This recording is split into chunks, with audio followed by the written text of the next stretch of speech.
They convicted Marcus Deering of murder in 1994. Then, in 2018, a records clerk in Wichita opened a sealed storage crate marked for destruction and found the toll log that proved his alibi. So why did the men who built the case against him let that box sit unopened for 24 years? The official story was simple, and the jury believed it in 90 minutes.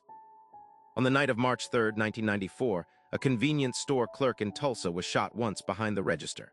Marcus Deering, 26, was named by a single eyewitness who saw a man in a gray jacket running from the lot. Deering said he was 40 miles away on a payphone outside a laundromat in Oklahoma City talking to his sister. No phone record backed him up. The prosecutor told the jury the call simply does not exist. Without it, the alibi was just a story. Deering got life. The crate that surfaced in 2018 belonged to Southwestern Bell's old billing division, absorbed twice in corporate mergers and shipped, unindexed, into a private warehouse. Inside it, a paper toll log dated March 3, 1994, listing a 9-minute call from a payphone on North Meridian to a residential number in Tulsa, Deering's sister's number. Stamped in the corner in blue ink was a request code. Someone had pulled this record before. Someone had asked for it, gotten it, and logged it the same year of the trial. That single detail breaks the case wide open. At trial, the lead detective testified under oath that phone company records for that date could not be located. The prosecutor repeated it to the jury as settled fact. But the request code on the log matched an internal case number, Deering's case number, filed 6 weeks before opening statements. That means the record existed. That means someone in that courtroom knew it existed. A sworn statement that evidence could not be located is a very different thing when the evidence was already sitting in a file, already pulled, already read. This is why it never surfaced for 24 years. The warehouse holding those boxes wasn't part of the county's evidence room. It was private, owned by a phone company that no longer existed under that name, technically outside the reach of any subpoena issued to the Tulsa Police Department. When Deering's original appellate lawyer requested phone records in 1996, the request went to the wrong custodian and came back, no record found.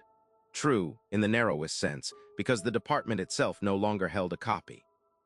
The box that did hold it sat behind a loading dock, scheduled for shredding 3 separate times, saved only by a clerical delay each time. But the toll log wasn't the strangest part of what the crate held. Tucked behind it was a handwritten evidence request slip, initialed RH, the initials of Detective Ray Holt, the same detective who told the jury the record couldn't be found. The date on the slip, February 9, 1994, 19 days before he testified otherwise. The margin held a second notation in different handwriting. Hold, do not release to defense. Not lost, not overlooked, held. That note changes what this case is. It's no longer a missing document, it's a suppressed one. Under Brady versus Maryland, prosecutors are constitutionally required to turn over evidence that could clear a defendant. A request slip instructing that evidence be withheld is not an administrative gap. It's a decision made by name in ink, 19 days before a jury was told the opposite. Detective Holt retired in 2009. The prosecutor who told the jury the record didn't exist now sits on the county bench. Neither has addressed the note publicly.